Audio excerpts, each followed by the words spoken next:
Margaret Williams, 68, was going through her usual morning routine. Her home in a quiet suburban neighborhood of Boston was basking in the warm glow of the morning sun. She sat by the window, sipping coffee from her favorite porcelain cup, gazing at the flowers blooming in her garden. "The morning glories that Amy loved are blooming beautifully again this year," Margaret murmured softly. Memories of her granddaughter Amy flitted through her mind. The tragedy from 5 years ago had left a deep wound in her heart. After finishing her breakfast, Margaret settled onto the sofa in the living room. She turned on the television, and her usual morning show was on. "Looks like it'll be another peaceful day," she thought. But her tranquil daily life was suddenly interrupted by the sound of the doorbell. "Yes, who is it?" Margaret opened the door to find 2 police officers standing there. "Good morning, are you Margaret Williams?" the older officer asked in a gentle tone. "Yes, I am." "Has something happened?" Anxiety seeped into Margaret's voice. "We've come to talk to you about something. May we come in?" Confused, Margaret invited the 2 officers into her home. She led them to the living room and gestured for them to sit on the sofa. "Mrs. Williams, this may come as a shock, but—" the older officer began. "Your granddaughter has been found and taken into protective custody. She's severely malnourished." Margaret was momentarily at a loss for words. "I'm sorry, my granddaughter." "Yes, a 12-year-old girl named Amy Johnson. She says she's your granddaughter." The color drained from Margaret's face. There must be some mistake. My granddaughter Amy passed away 5 years ago." The officers exchanged surprised looks. "What?" the older officer exclaimed. "You say she passed away 5 years ago?" Margaret nodded slowly. "Yes, in a fire. Amy was 7 years old." Her voice trembled. The officers looked at each other, bewildered. The younger officer carefully spoke up. "But the girl we found is definitely calling herself Amy Johnson. And she knew your name and address accurately." Margaret's mind was in turmoil. Her granddaughter, who was supposed to be dead, is alive. What could this mean? Her heart began to race. What does this mean?" Margaret asked in a shaky voice. The older officer took a deep breath and began to explain. "The girl we found was discovered in a supermarket yesterday. She was extremely thin and malnourished. After being examined at the hospital, she revealed her identity to us." Margaret was speechless. After a moment of silence, she reached for her coffee cup with trembling hands. "Is this a dream?" The officers looked at Margaret with sympathetic eyes. "Mrs. Williams, we don't have all the details yet. But there's a high possibility that this girl is your granddaughter. Would you be willing to meet her?" Margaret exhaled deeply. "Yes. I'll meet her." Her voice was a mix of determination and fear. The officers stood up and began preparing to escort Margaret to the police station. Margaret gazed out the window, remembering the tragic day 5 years ago. Sitting in the back of the police car, Margaret's mind wandered back to that day 5 years ago. September 15, 2018, the day that changed her life forever. It was Amy's 7th birthday. Margaret had visited her daughter Sarah and son-in-law Mike's house to celebrate her granddaughter's birthday. The whole family had spent a wonderful time together, and Amy was delighted with her new bicycle. "Grandma, look! I can ride by myself now," Amy had shouted happily as she rode her new bike in the garden. Margaret had smiled, proud of her granddaughter's growth. "That's wonderful, Amy. You're such a smart girl." That night, Margaret returned home. She was tired but happy. However, her happiness didn't last long. In the middle of the night, she was awakened by a sudden phone call. When she picked up the receiver, she heard Sarah's panicked voice. "Mom! There's a fire. The house is burning." Margaret immediately jumped up and rushed to Sarah's house. But by the time she arrived, it was already too late. The house was engulfed in flames, and firefighters were desperately trying to extinguish the fire. "Sarah! Mike! Where's Amy?" Margaret frantically asked when she found her daughter and son-in-law. Sarah answered, sobbing, "Amy. We can't find Amy." The next few hours were like a nightmare. The firefighters searched diligently, but Amy couldn't be found. And the next morning, the worst news arrived. "I'm sorry. We found a small body in the second-floor bedroom." The fire chief's voice was heavy. Margaret collapsed to her knees. Sarah and Mike embraced each other, crying uncontrollably. Their beloved daughter, Margaret's precious granddaughter, was gone. The cause of the fire was determined to be an electrical system malfunction, and it was concluded that Amy had passed away in her sleep from smoke inhalation. The family was enveloped in deep sorrow. After the funeral, Sarah and Mike, unable to bear their grief, decided to move abroad. "Mom, I'm sorry. But being here, it reminds us of Amy. We can't go on living here," Sarah said tearfully. Margaret understood her daughter and son-in-law's decision, but her own heart was torn as well.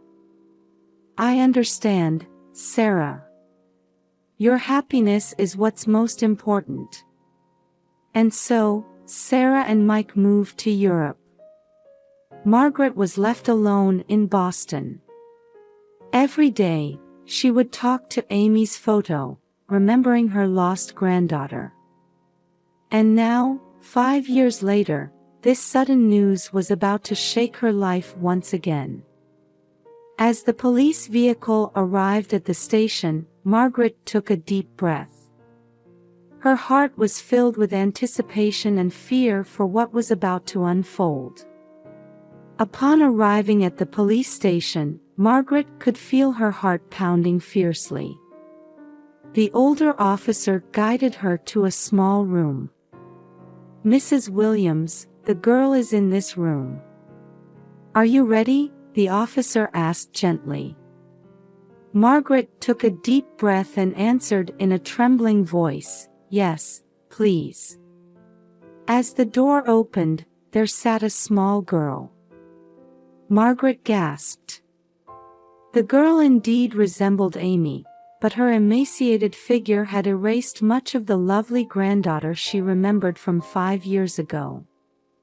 Amy slowly raised her face, and the moment her eyes met Margaret's, she whispered in a small voice, "Grandma." Hearing that voice, tears began to flow from Margaret's eyes. "Amy, is it really you?" Amy tried to stand up but stumbled due to her weakened state. Margaret instinctively rushed forward and embraced her granddaughter. "Grandma, I missed you." Amy clung to Margaret with her small arms. As Margaret held her granddaughter, she felt a pain in her chest at Amy's emaciated condition. Amy's bony shoulders, two thin arms, and painfully protruding ribs. Her hair had lost its luster, and her complexion was poor. "Amy, to think you were alive all this time. We thought you had passed away," Margaret spoke tearfully. Amy nodded slightly. "I was scared, but I always remembered you, Grandma." Margaret was overwhelmed with complex emotions. Joy and relief, along with anger and sadness imagining Amy's suffering over the past 5 years. Her heart felt like it was being torn apart by joy and pain. "Amy, it's okay now.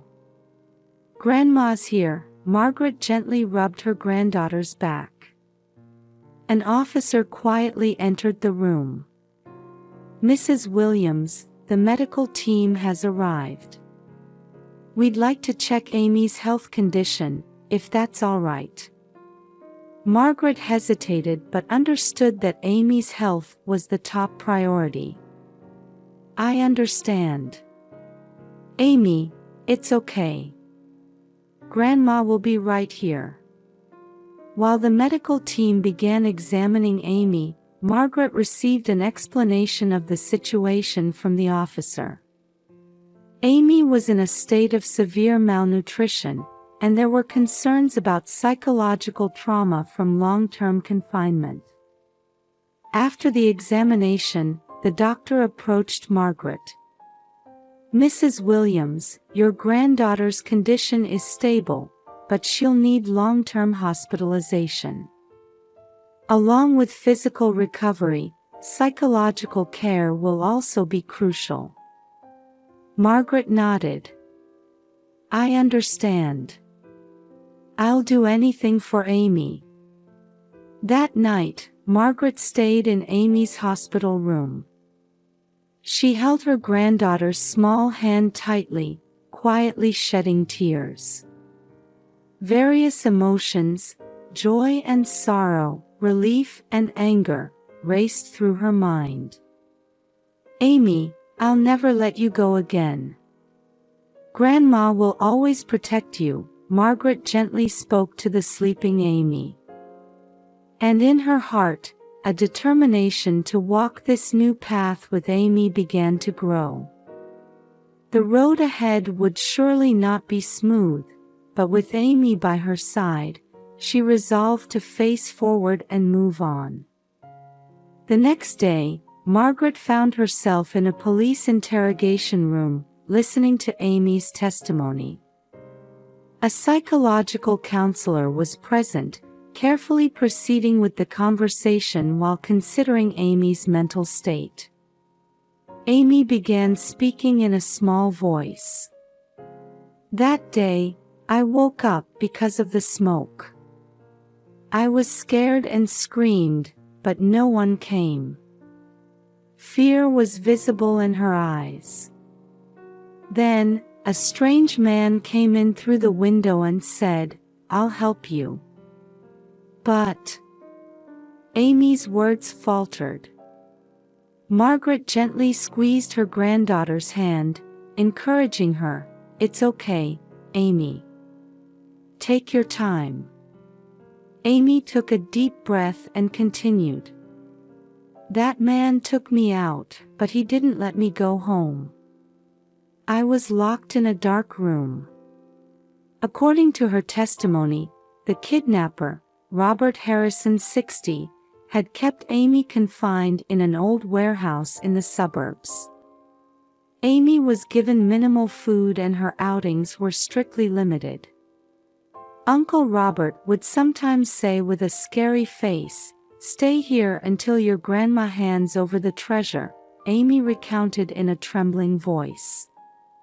The police officer carefully asked, "Amy, did this Robert seem to know your grandma well? Amy nodded. Yes, he knew Grandma's name and talked about Grandpa too. Hearing this testimony, Margaret was confused. I don't know anyone by the name of Robert Harrison. The investigator frowned. Mrs. Williams, do you have any recollection of your late husband's acquaintances? Margaret thought about her husband, George. George was in the art dealing business. But I've never heard of anyone named Robert. At that moment, a young officer entered the room. We have a development in the investigation. Robert Harrison has a record of being arrested for art fraud 15 years ago. And it turns out he was a former colleague of Mr. George Williams. Margaret was shocked. No way. To think George was involved with such a person. The investigator carefully proceeded. Mrs. Williams, we'd like to search your home, if that's all right. There might be some clues about the treasure Robert Harrison mentioned. Margaret hesitated but realized she had to cooperate to uncover the truth. I understand. Please do. While the police search team examined Margaret's house, she stayed by her granddaughter's side. Several hours later, the investigator returned. Mrs. Williams, we discovered a hidden room in your basement. There. The investigator continued, choosing his words carefully. We found several highly valuable paintings stored there. Margaret was at a loss for words. That's... I had no idea. The investigator looked at her sympathetically. These paintings have been internationally listed as stolen goods. It's highly likely that your husband was hiding them. Margaret's mind was in turmoil. To think that her beloved husband had been harboring such a secret. And that secret had condemned her granddaughter to 5 years of captivity. But why didn't Robert demand this from me directly? Margaret voiced her question. The investigator speculated, he probably realized you didn't know about the paintings. And by taking Amy hostage, he might have been trying to pressure you. Margaret heaved a deep sigh. Before her lay great challenges, her husband's hidden past, her granddaughter's grueling 5 years, and their life going forward. Amy, we have a long road ahead of us.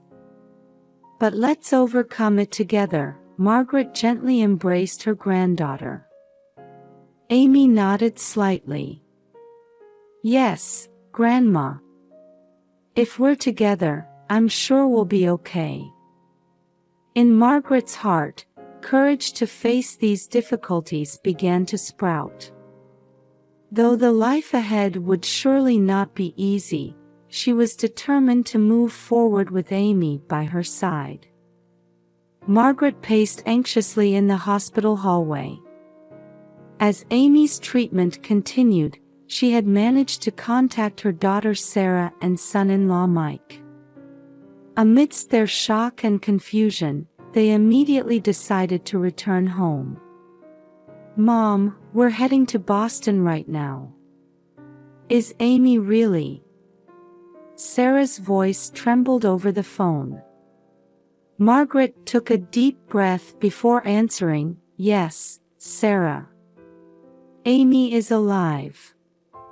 But she's very weak. A few hours later, Sarah and Mike arrived at the hospital. Their faces showed the fatigue of a long journey and anxiety about what was to come. Mom.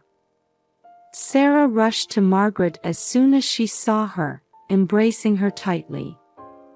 Mike approached as well, asking with a serious expression, "Please, tell us what's going on."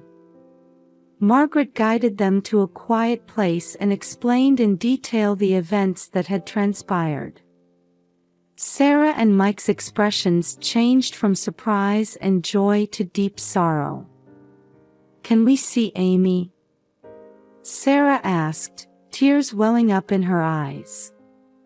Margaret nodded gently. "Yes, but she's still very weak. Please approach her slowly." The three of them headed to Amy's hospital room. When they opened the door, Amy was lying curled up in bed. Sarah gasped, and Mike turned away. "Amy, Mom and Dad are here," Margaret called out gently. Amy slowly raised her face and looked at her parents. Tears began to well up in her eyes. "Mom! Dad!" Sarah rushed to Amy's bedside, crying, and carefully embraced her daughter. Mike approached as well, and the family of three hugged each other. "I'm sorry, Amy. We should have kept searching for you," Sarah apologized through her tears. Amy shook her head slightly. "It's okay, Mom. I was always thinking about you and Dad." Margaret watched this emotional reunion from a short distance. Her heart was filled with joy, but she also felt anxious about the long road to recovery ahead. Over the next few weeks, Amy's recovery progressed slowly but steadily. Her nutritional state improved, and she began to gain weight. However, healing the wounds in her heart would take much longer. "Amy, how are you feeling today?" Margaret asked one day when she visited the hospital room.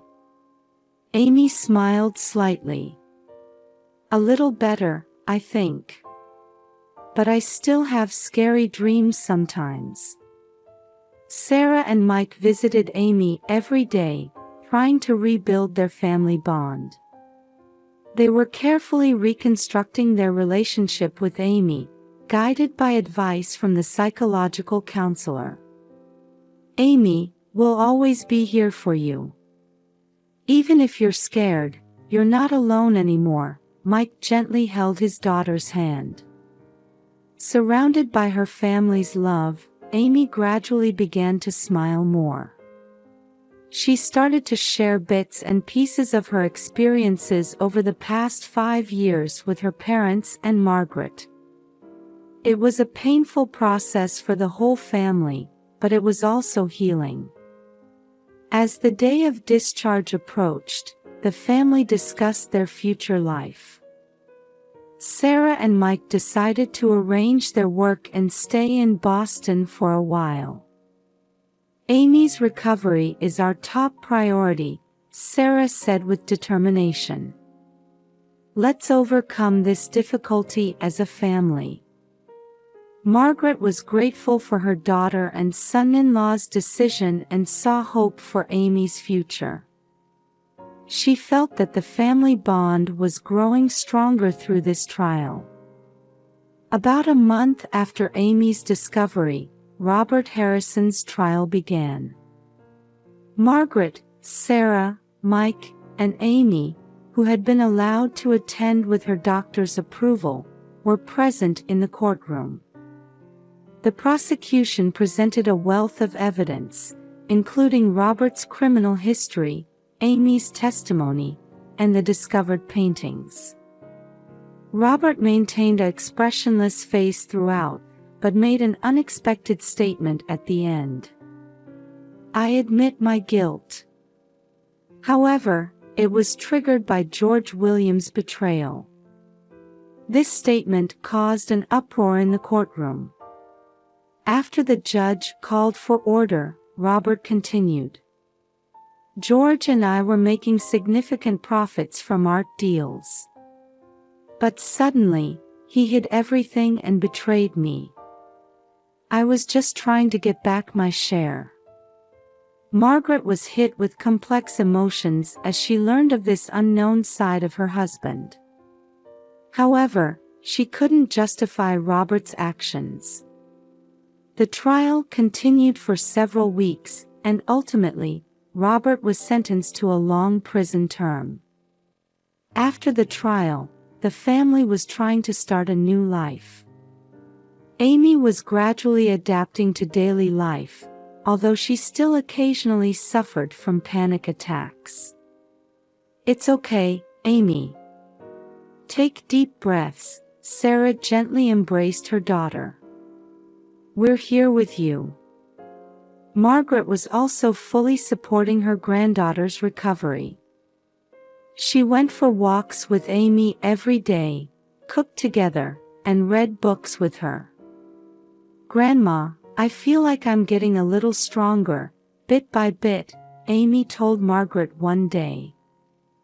Margaret hugged her granddaughter and said, "That's right, Amy. You're such a strong girl." The family also had to face the past of the late George.